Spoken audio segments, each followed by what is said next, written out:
Hello everyone, મારું નામ છે શાહ પ્રિયંકા. સ્વાગત કરું છું આપણું ઇન્ફિનિટી ક્લાસીસમાં. આજથી ધોરણ 12 ની સિરીઝ શરૂ કરી રહ્યા છીએ. આજે ધોરણ 12 નું ભાગ 1 નું ચેપ્ટર પહેલું સૂચકાંક શરૂ કરવા જઈ રહી છું. સૌથી પહેલા એક વખત આ વિડીયોમાં કેટલા ટોપિક્સ કવર કરવાના છે એના વિશે માહિતી મેળવીએ. સૌથી પહેલા આ ચેપ્ટરનો ગુણભાર જાણશું. ગુણભારનો મતલબ થાય કે બોર્ડના આખા પેપરમાં સૂચકાંક નામના ચેપ્ટરમાંથી કેટલા ગુણનું અને કયા વિભાગમાં પૂછાવાનું છે એની માહિતી મેળવશો. ત્યારબાદ સૂચકાંકનો અર્થ, સૂચકાંકનું સૂત્ર અને સૂચકાંકની સમજૂતી, આટલી બાબતને આ વિડીયોમાં કવર કરશું. સૌથી પહેલા ગુણભાર તરફ ધ્યાન આપી દઈએ.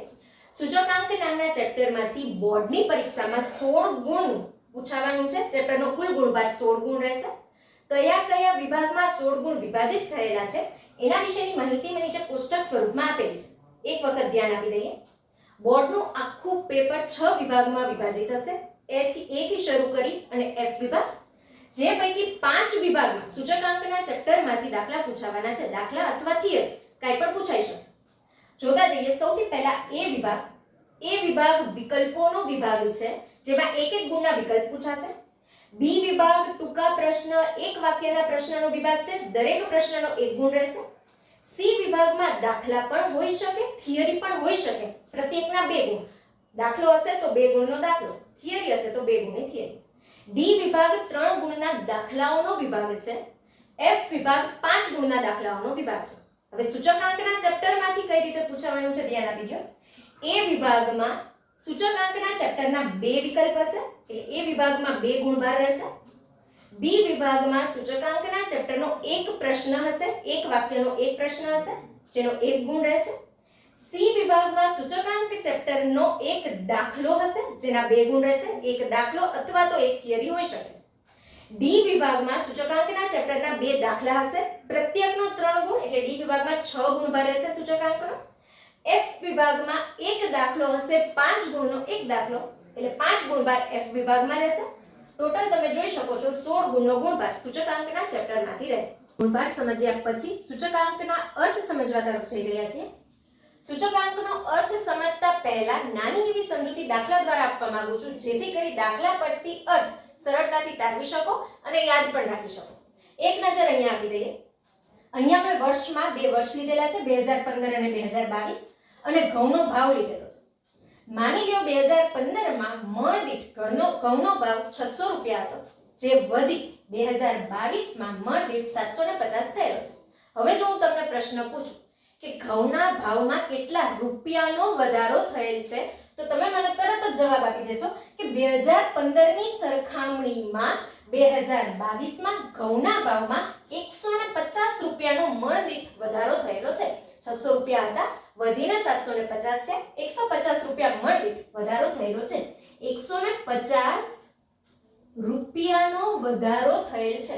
પણ જે સૂચકાંક ચેપ્ટર આપણે ભણવાના છે, સૂચકાંકનો મતલબ થાય છે ટકાવારી ફેરફાર કેટલો થયેલો છે. અહીંયા આપણે રૂપિયામાં ફેરફાર લીધો, આને જો ટકાવારીમાં કન્વર્ટ કરીએ એટલે ટકાવારી ફેરફાર કેટલો થયો એને આપણે સૂચકાંક કહેશું. આના પરથી જો મારે ટકાવારી ફેરફાર ગણવો હોય તો કઈ રીતે ગણી શકાય? 600 રૂપિયા ઘઉંનો ભાવ હતો, 600 થી વધી અને ઘઉંનો ભાવ 750 રૂપિયા થયેલો. મારે જો માપ ટકાવારીમાં જોતું હોય, ટકાવારી હંમેશા 100 હોય, તો મારે ત્રિરાશીમાં મૂકવું પડે, તો 100 થી વધી અને કેટલા ટકા થઈ શકે. આવું જ્યારે તમે ત્રિરાશીમાં મૂકશો, 100 ગુણ્યા 750 ચોકડી ગુણાકાર કરવાનો છે, છેદમાં 600, તો જવાબ સ્વરૂપે તમને મળશે 125%. આ તમારા સૂચકાંકનો જવાબ થયો. કોઈ પણ વસ્તુમાં અગાઉના વર્ષની સરખામણીએ ચાલુ વર્ષમાં કેટલા ટકાનો કિંમતમાં ફેરફાર થયેલો છે, આ જે ટકાવારી ફેરફાર દર્શાવતું માપ છે એને આપણે સૂચકાંક કહીએ છીએ. અહીંયા આપણો જવાબ આવ્યો 125. 100 આપણે ઓલરેડી ધારેલા હતા, 100 થી વધી અને 125% થયો, એનો મતલબ 25%નો વધારો થયેલો છે. 125 આપણો જવાબ આવેલ છે, 25%નો વધારો દર્શાવે છે. તો સૂચકાંકમાં 25%નો વધારો થયેલો છે એવું આપણે જવાબ તરીકે લખી શકીએ. અહીંયા એના પરથી જ મેં વ્યાખ્યા તારવેલી છે, સમજી લઈએ. 2015 એટલે કે 2015 ના આધારે આપણે 2022 નો વધારો જોયો, જેના આધારે આપણે સરખામણી કરેલી છે એને આપણે કહેશું આધાર વર્ષ. 2015 બનશે આપણું આધાર વર્ષ અને જે વર્ષના ભાવની સરખામણી કરેલી છે એ વર્ષ આપણા માટે બને ચાલુ વર્ષ. આ બનશે ચાલુ વર્ષ. તો આના પરથી આપણે આવું કહી શકાય કે કોઈ પણ વસ્તુના ચાલુ વર્ષના ભાવમાં આધાર વર્ષની સરખામણીમાં શું ફેરફાર થયેલો છે આવું દર્શાવતું જે ટકાવારી માપ છે એને આપણે સૂચકાંક કહીએ છીએ. ફરી એક વખત સમજૂતી સ્વરૂપે બોલું છું, પછી વ્યાખ્યા તરફ આગળ વધીએ. કોઈ પણ વસ્તુના ભાવમાં ચાલુ વર્ષના ભાવમાં આધાર વર્ષની સરખામણીએ કેટલો ટકાવારી ફેરફાર થયેલો છે આ દર્શાવતું માપ એને આપણે સૂચકાંક કહીએ છીએ. હવે વ્યવસ્થિત સ્વરૂપમાં અર્થ તરફ જઈએ.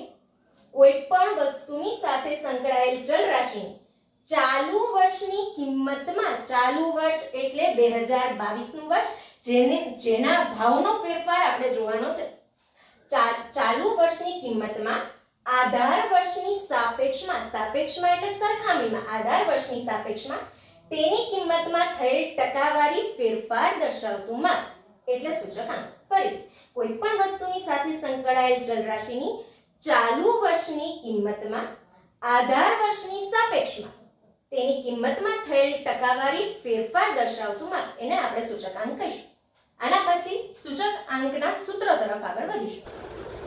આધાર વર્ષ જે છે એને જો સંજ્ઞામાં લખવું હોય તો આધાર વર્ષના ભાવને કહેવાય P0. P એટલે પ્રાઇસ અને આધાર વર્ષને હંમેશા સંજ્ઞામાં 0 ધારશું. ચાલુ વર્ષના ભાવને સંજ્ઞામાં કહેવાય P1. આ ચાલુ વર્ષના ભાવ એને સંજ્ઞામાં કહેવાય P1. P એટલે કે પ્રાઇસ, 0 એટલે આધાર વર્ષ અને 1 એટલે કે ચાલુ વર્ષ. જો હવે સૂત્ર સ્વરૂપમાં સૂચકાંકને સમજવું હોય તો I બરાબર P1 એટલે ચાલુ વર્ષના ભાવ છેદમાં P0 એટલે આધાર વર્ષના ભાવ ગુણ્યા 100. I નો મતલબ થાય છે સૂચકાંક. હવે અહીંયા જે સમજૂતી હતી ત્યાં ફરી એક વખત પાછા આવી જઈએ. સમજૂતીને તમને સમજાવી હતી જેના આધારે આપણે સૂચકાંક શોધ્યો હતો. એક વસ્તુ હંમેશા યાદ રાખજો, સૂચકાંક ટકાવારી ફેરફાર દર્શાવતું માપ છે, માટે સૂચકાંકનો જે પણ જવાબ આવે હંમેશા ટકાવારીમાં જ દર્શાવવો ફરજિયાત છે. અહીંયા સમજૂતીમાં આપણે લખેલું હતું 750 છેદમાં 650 ગુણ્યા 100. 750 એટલે કે P1 ચાલુ વર્ષના ભાવ એટલે કે P1, 600 એટલે કે P0 આધાર વર્ષ જેના આધારે સરખામણી કરેલી હતી એના ભાવ, આધાર વર્ષના ભાવ એને કહેશું P0. આના આધારે જો આપણે સૂત્ર તાર્યું, જો જરા આ સૂત્ર બનશે P1 છેદમાં P0 એને ગુણ્યા 100. P1 છેદમાં P0 એને ગુણ્યા 100. સરળતાથી સૂચકાંક કોઈ પણ વસ્તુનો શોધી શકાશે. જે વર્ષનો સૂચકાંક શોધવો છે એ P1, જેના આધારે સૂચકાંક શોધવો છે એ P0 એને ગુણ્યા 100. આવી રીતે કરો એટલે સૂચકાંકનો જવાબ મળી જશે. જવાબ ફરજિયાત ટકાવારીમાં દર્શાવવાનો છે, જે અહીંયા આપણે દર્શાવેલો છે 125%. 25% નો વધારો